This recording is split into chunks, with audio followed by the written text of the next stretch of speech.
pessoal, muito bem-vindo, muito bem-vinda a mais um programa Direito e Justiça, que hoje traz para você um tema de enorme repercussão.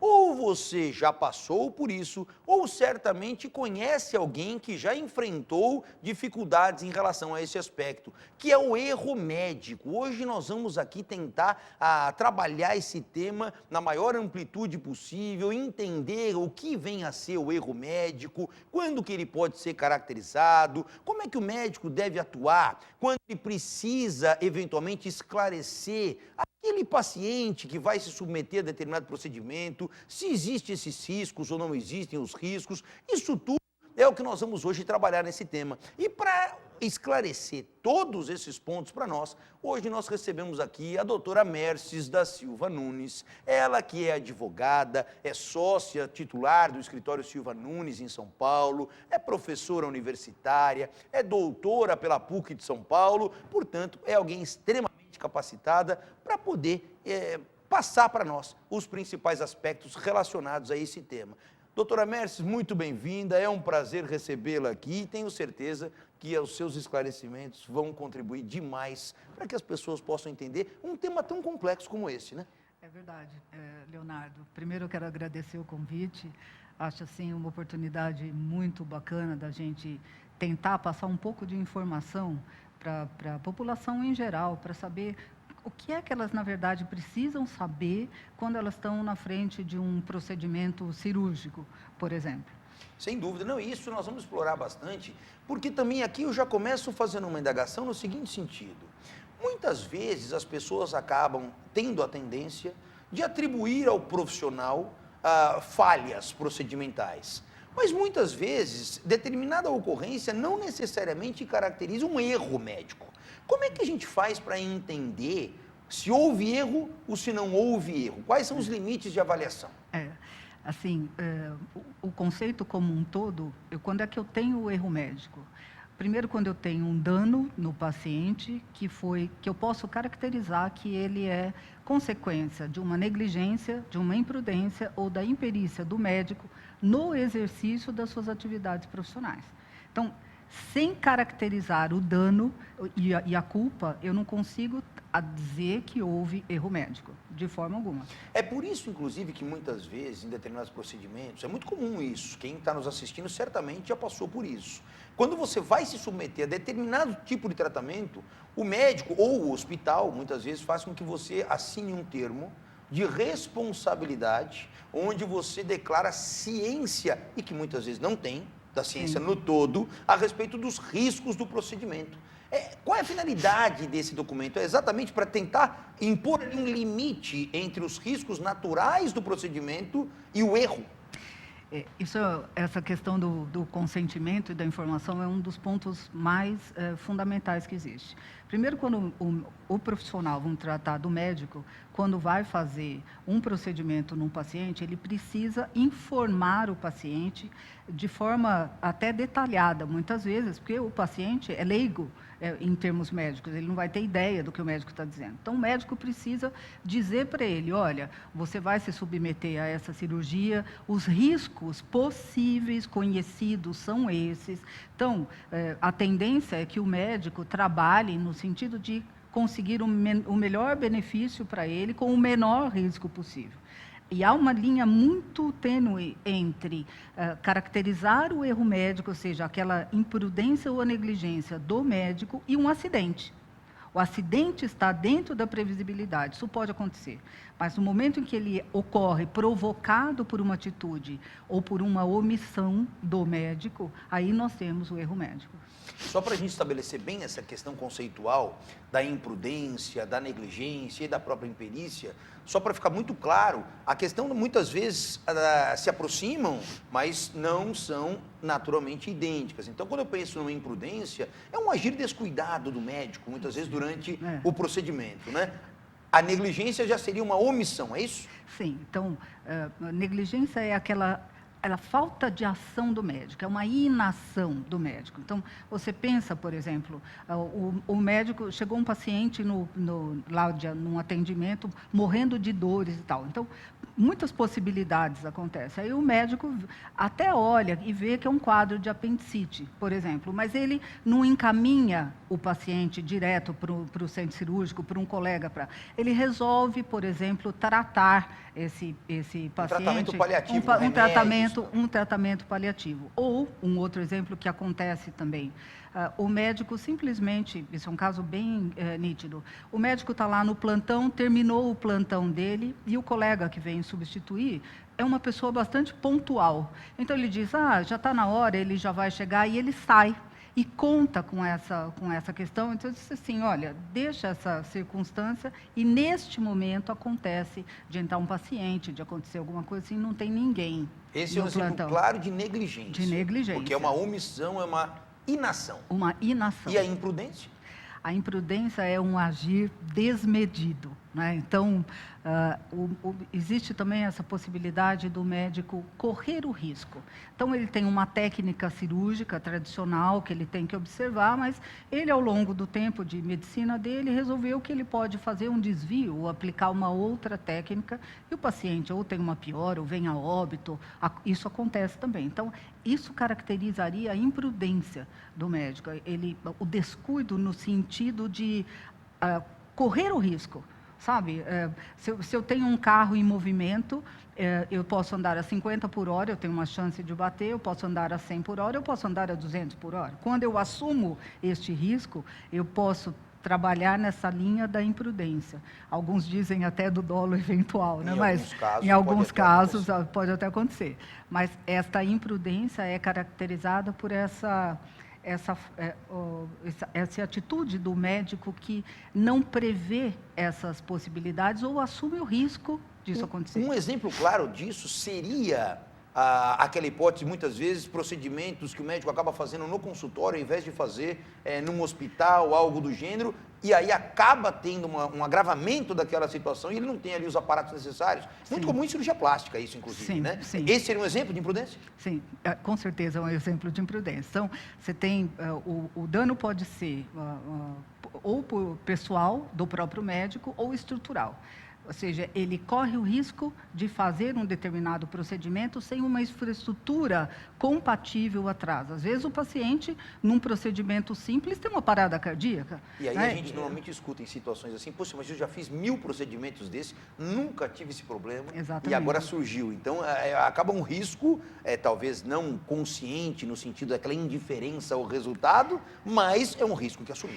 Na verdade, o médico, quando age com negligência ou com imprudência, ele não quer o resultado, claro. Ele não está objetivando esse resultado, não é isso, mas isso está na compreensão dele. É a mesma coisa de um clínico decidir fazer um procedimento, uma cirurgia plástica num paciente. Ele não está habilitado com o conhecimento profundo que um cirurgião plástico precisa ter, e passa por isso, por especialização, por tal. Então, agir não estando preparado para o fato, seja do aspecto profissional, com habilidade e tudo, seja do aspecto estrutural. Os procedimentos realizados em clínica são procedimentos, quando a clínica não tem uma estrutura atrás para suportar um procedimento de emergência, são procedimentos praticados de forma imprudente. E nós estamos recebendo aqui a doutora Mércies da Silva Nunes falando sobre o erro médico. E se você quiser participar, além das nossas redes sociais, você também pode participar através do WhatsApp 981-420-208. Manda sua pergunta para cá que a doutora Mércies vai respondendo. E eu já aproveito para fazer mais uma aqui então, que é o seguinte: quando que o médico de fato ele tem que reparar um dano causado? Quando ficar comprovada a culpa. Eu preciso fazer a ligação entre o fato, o ato ou a omissão do médico e o dano causado. Esse nexo é que caracteriza a culpa do médico. Se eu tenho uma ocorrência ali, que o paciente veio a óbito, ou ele teve uma fatalidade, vamos chamar assim, em que a culpa do profissional não fica caracterizada, isso vai ser entendido como acidente e não como erro médico. Para ser um erro médico, eu preciso que o médico tenha agido ou com negligência ou com imprudência. Um aspecto bem característico, por exemplo, você está num centro cirúrgico, o anestesista obrigatoriamente tem que permanecer com você no centro cirúrgico o tempo inteiro, porque a qualquer momento pode haver uma intercorrência. E o anestesista, por exemplo, percebe que tudo está caminhando perfeitamente, ele sai da sala e vai tomar um café. E exatamente naquele momento acontece. Então, uma situação como essa não é difícil de caracterizar o erro médico, porque isso vai ser descrito no prontuário do paciente, cujas informações pertencem ao paciente, as informações do prontuário pertencem ao paciente, e o dever de guarda é do médico e do hospital ou da clínica, onde ele estiver. Mas isso tudo caracteriza, eu preciso que haja este nexo de causalidade, que o dano seja decorrente da ação ou da omissão do médico. Perfeito. E aí, em relação a intercorrências que podem acontecer, muitas vezes na área médica surge aquela questão. O médico ele não é um funcionário, um colaborador do hospital. Ele está ali naquele momento utilizando a estrutura do hospital para poder desenvolver aquele procedimento. Se ocorre uma intercorrência ali que se demonstre a culpa em qualquer uma das formas, seja imprudência ou seja negligência, o hospital, nesse caso, também tem responsabilidades ou pelo fato de que o médico não é um funcionário do hospital, o hospital poderia eventualmente se eximir de qualquer responsabilidade? Se é um hospital particular, o hospital só vai responder se a intercorrência aconteceu em consequência de alguma questão hospitalar. Falta de instrumentação, falta de esterilização dos instrumentos, falta de infraestrutura, falta de equipamento, falta de oxigênio. Então, havia uma falta estrutural de aparelhagem e aí sim o hospital responde. Agora, o fato do médico, de ter ocorrido um erro médico dentro de um hospital, a responsabilidade, neste caso, é exclusivamente do médico, do profissional. E quais são os danos que podem ser reparados, de uma forma geral, quando ocorre um erro médico? Que tipo de dano? Porque aí me parece, doutora Mercedes, que a gente tem uma pequena também ampliação dessas hipóteses, principalmente quando a gente pensa em cirurgias plásticas, danos estéticos e daí por diante. Então eu queria entender um pouquinho quais são os danos que podem ser alcançados por uma responsabilidade do médico. Nós temos 3 tipos de dano. O dano físico, que pode ser uma consequência que deixa uma pessoa com redução de movimentos e tudo. Temos um dano estético, que é proveniente da forma como a pessoa vai se apresentar, uma marca, uma cicatriz, um defeito na face que vai marcar a pessoa.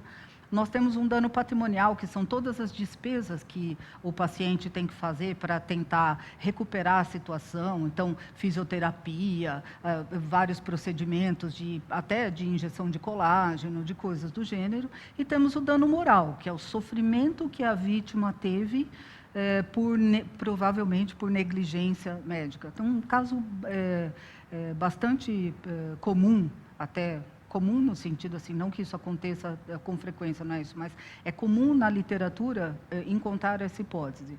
A mulher fez todo o pré-natal com indicação de que ela precisaria fazer uma cesárea. Uma mulher com estrutura física pequena e tudo, ela certamente precisaria fazer uma cesárea, ser submetida a uma cesárea. Ela entra em trabalho de parto e o médico não faz a cesárea. Ele a coloca lá e diz que não há dilatação suficiente. E as horas vão passando, até que o médico percebe que não vai ter jeito mesmo e aí faz a cesárea na mulher e a criança nasce morta. Né? Isso acontece. Ou não nasce morta, mas ela teve asfixia, ela teve várias coisas. Tem um caso muito conhecido, que a mulher, numa segunda gravidez, na primeira foi cesárea, então ela tinha uma cicatriz no útero. E o médico, na segunda gravidez, um outro médico, decidiu que ele não ia fazer cesárea. Então, ele foi induzindo o parto. Ele causou uma ruptura do útero da mulher. O cordão umbilical torceu no pescoço da criança e a criança teve sequelas neurológicas severas ali. E veio a falecer depois, quando estava com 5 anos de idade. Então, isso é absolutamente um erro assim, muito crasso, muito evidente de negligência médica que teve esse resultado tão triste. né? E quando a gente fala de erro médico, realmente os dramas, eles ficam muito próximos, porque você está falando de um procedimento cirúrgico que muitas vezes, se der errado, certamente alguma sequela grave vai gerar. Aqui nós estamos recebendo, inclusive, a participação das pessoas que estão nos acompanhando aqui, e o Antônio Lopes, e ele relata aqui um drama que ele viveu no seguinte sentido. Diz que ele tinha uma filha pequena, essa filha pequena engasgou, né, porque é muito comum criança engasgar, e ele então correu a um médico particular. O médico particular, segundo ele relata aqui, impôs a atuação dele mediante a remuneração imediata, ou ele até usa o termo aqui, o dinheiro na mão, né? Ou tenho dinheiro na mão ou eu não vou exercer o procedimento. E culminou, segundo ele também nos conta aqui, com o falecimento da filha por conta desse cenário. Como é que fica isso? Bom, primeiro que isso é caso de extraordinário de boletim de ocorrência, de um caso... crime, né? Com um caso policial. Primeiro, a omissão de socorro, né, do médico, que é bastante caracterizada. Segundo, que a medicina jamais foi uma profissão mercantilizada. Então, o médico, quando estuda e se forma, a principal... O objetivo dele é salvar pessoas, é curar, diminuir a dor. Então, num procedimento como esse, eu não tenho a menor dúvida da responsabilidade do médico, nenhuma. Eu trabalharia numa situação dessa com tranquilidade, porque fica bastante evidenciado o erro médico nesse sentido da omissão em ajudar, em atender e salvar a criança. Sem dúvida. O Sérgio Marrone também, que nos acompanha, ele relata um outro problema que é muito comum, sabemos disso, até por conta da deficiência da saúde pública no país. E ele fala, muitas vezes as pessoas chegam no hospital, o hospital tem aquele atendimento, está ali extremamente lotado, e muitas vezes a pessoa acaba piorando ali durante a espera, muitas vezes são horas de espera, e ele quer saber, numa hipótese como essa, há responsabilização de alguém ou não? Nós temos que considerar, assim, a piora do paciente ali naquela fila, por si só, poderia acontecer num outro lugar. O que nós precisamos saber é se ele atendido antes dessa piora, se isso teria sido evitado.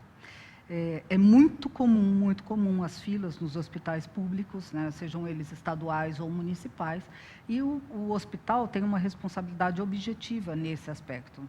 Aí você não trataria do erro médico porque não houve o atendimento, mas na falta da infraestrutura do hospital para receber o paciente e atendê-lo adequadamente no tempo exato. Então, acho que a responsabilidade é mais do hospital em si. Se o hospital for estadual, responde o governo do estado junto, né? O estado de São Paulo.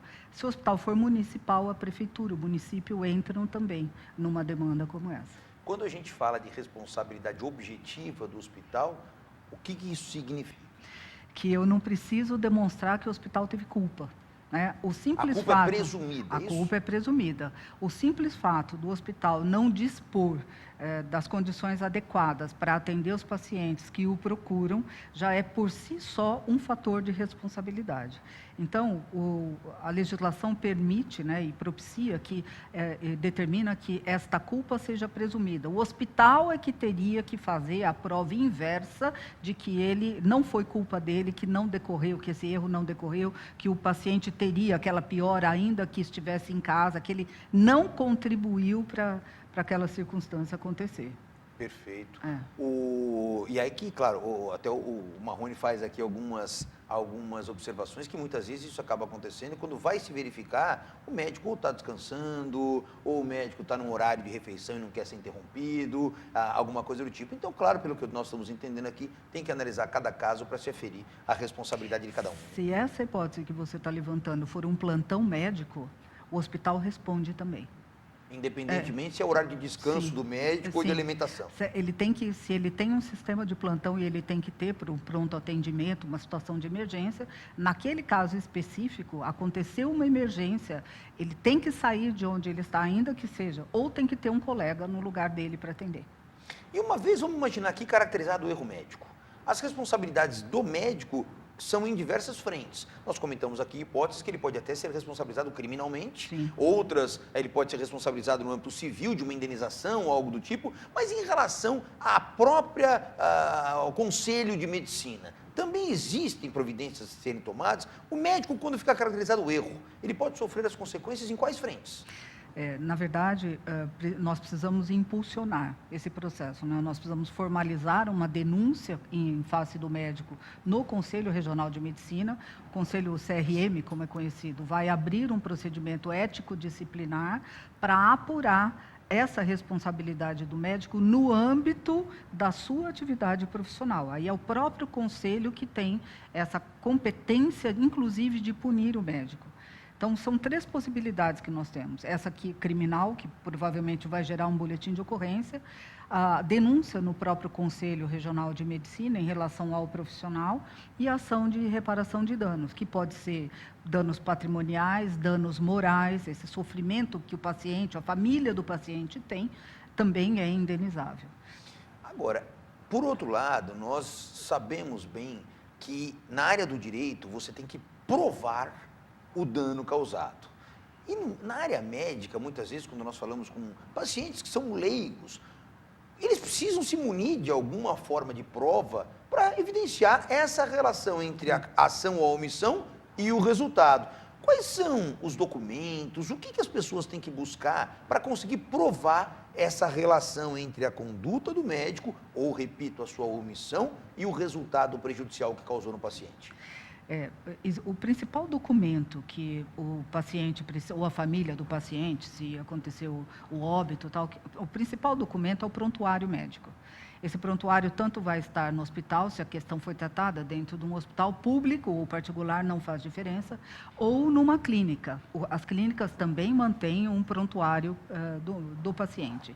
Então, tudo o que acontece com o paciente, toda a medicação que foi ministrada, as refeições que ele fez, se ele é alérgico a algum medicamento ou algum alimento, tudo isso está registrado no prontuário médico.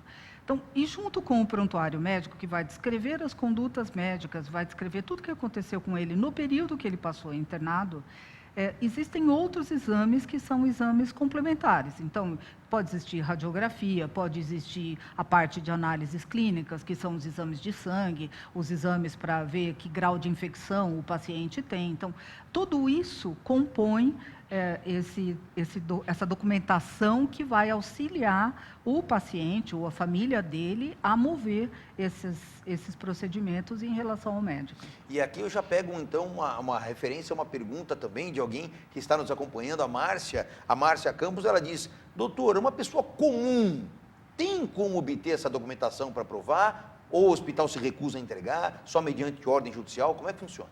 Então, uma coisa que muito pouca gente sabe, que eu acho bem relevante. As informações que estão no prontuário médico pertencem ao paciente, são dele. As informações são dele. O médico e o hospital ou a clínica têm apenas o dever legal de guarda daquele documento. Então, você pode se dirigir à clínica ou ao hospital e solicitar isto. Você pode solicitar verbalmente, o hospital vai ignorar você, aí você vai fazer uma solicitação por escrito dizendo que você quer cópia integral do seu prontuário. O hospital não está obrigado a entregar o original do prontuário, não. Mas ele é obrigado a te dar ou em CD ou em pendrive, alguma coisa do tipo, a íntegra do seu prontuário. Então, com base naquilo, você pode, se você intui, se você sabe, se você percebeu que aconteceu um erro médico, aí você pode, inclusive, levar para um outro médico para ele analisar se, naquelas circunstâncias, o procedimento foi adequado, se foi correto. A Salete Andrade também, ela traz aqui uma outra indagação referente à cirurgia plástica. Ela fala que cirurgia plástica, muitas vezes, ocorrendo um erro, gera danos irreparáveis. E ela faz uma observação aqui que eu também gostaria de obter o seu esclarecimento. Ela diz o seguinte: não há uma conivência entre os médicos, no sentido de tentar, de alguma forma, camuflar a ocorrência dessas falhas? Como é que ela deve proceder, eventualmente, numa situação dessa? todo mundo sabe que existe um corporativismo extraordinário entre os médicos. Nem sempre é tão fácil provar, principalmente numa ação de reparação de danos, que você vai precisar passar por perícia, se submeter à perícia.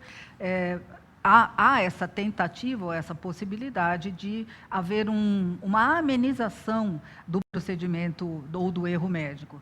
Então, numa ação, você vai ter o seu assistente técnico, que será um médico também, e os quesitos que serão formulados, e mais o trabalho do perito, será sempre acompanhado por esse seu assistente técnico.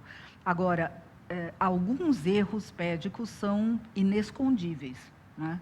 Então, por exemplo, uma pessoa vai fazer um procedimento estético de colocar, não digo botox, mas de fazer um melhoramento das rugas e tal.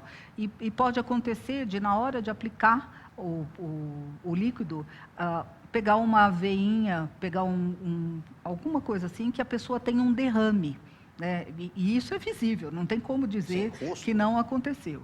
Então, isso é aquela linha que eu estava dizendo, né? A divisão entre o acidente e o erro médico. Então, é possível dizer que isso aconteceu. Em relação à obrigação do médico, eu contrato um médico ou vou até um hospital e o médico está lá, enfim, ele me recebe de alguma maneira. Ele tem a obrigação de meio, ou seja, de desenvolver aquilo que é o melhor possível para tentar aliviar aquele meu problema ou curar aquele meu problema, ou ele tem a obrigação com o resultado, ou seja, ele tem que resolver aquele problema. Me parece que são situações que depende até da área de atuação, porque senão nós chegaríamos até um extremo de imaginar que alguém que chega lá com um problema seríssimo de saúde, ou alguém que teve um infarto, muitas vezes não está em elevadíssimo grau, o médico teria o resultado, a obrigação de fazer com que aquela pessoa não tivesse um desdobramento indesejado. Mas como é que funciona isso? Existem áreas da medicina em que o médico se compromete em oferecer o resultado? Sim, existem. E, em geral, a obrigação do médico é uma obrigação de meio. O médico tem que dar todos os esforços para tentar salvar o paciente, para tentar melhorar a situação no paciente, ou até para dar cuidados paliativos se o paciente for um paciente terminal, por exemplo. Mas uma área da medicina em que o médico se obriga a entregar o resultado prometido e contratado, né, é a área da cirurgia plástica. Aí não tem esse negócio, eu vou tentar fazer, não. Não. Aí ele tem que fazer do jeito que ele prometeu. Ele tem que entregar para o que ele foi contratado. Então, o fato de você se submeter a uma cirurgia plástica, esperando o resultado X, e você tem o resultado Y, isto daqui a jurisprudência já assentou, já está toda pacificada nesse sentido de que a obrigação do médico é uma obrigação de resultado. Ele vai ter que reparar o dano daquele paciente porque ele não entregou o resultado contratado. Isso na cirurgia plástica, especificamente. Sim. Agora, normalmente nas outras atividades do médico, aí já passa a ser um outro cenário. A obrigação é de meio. Existe uma outra coisa também bastante interessante. O médico tem o dever profissional de fazer o paciente viver. Ele trabalha para isso, ele busca esse resultado. Nem sempre consegue, mas ele busca. E existe um outro lado também, que é o lado do paciente que decide não viver. Então, hoje nós não temos mais aquela obrigatoriedade do médico prolongar indefinidamente a vida do paciente. Nós ainda não estamos tão avançados de decidir a forma como queremos morrer e tal, mas hoje a autonomia do paciente é uma autonomia que deve ser preservada pelo médico. Então, mantém o paciente apenas com cuidados paliativos, minimizando as dores e tudo, mas deixa o paciente seguir o caminho dele. Isso é uma outra possibilidade também. Essa relação entre o médico e o paciente, ela é classificada como uma relação de consumo especificamente? Ou seja, ela é regulada também, entre outras diretrizes, mas pelo Código de Defesa do Consumidor? Sim. Isso foi uma briga imensa da classe como um todo, que não aceitava, porque diz que o trabalho do médico é um trabalho intelectual e tudo, mas os tribunais acabaram entendendo que o médico é um fornecedor de serviços da saúde, vamos dizer nessa linha. Então, a atividade do médico é uma atividade enquadrada no Código de Defesa do Consumidor. Então, se há um erro médico, qualquer que seja a relação, é uma relação que está submetida às questões do Código de Defesa do Consumidor. O que acaba ajudando muito também é aquela hipossuficiência da relação entre o médico e o paciente, que falamos há pouco, inclusive, de como fazer a prova. Por estar dentro do Código de Defesa do Consumidor essa relação, até uma inversão da prova, né? Sim. O médico é que eventualmente vai ter que demonstrar que não houve nem a imprudência, nem a negligência, não é isso? Sim, o juiz, diante do estado de hipossuficiência do autor, que para nós é o paciente ou a família, o juiz pode determinar, e na grande maioria das vezes determina, a inversão do ônus de prova. O médico tem que provar que ele não agiu com culpa.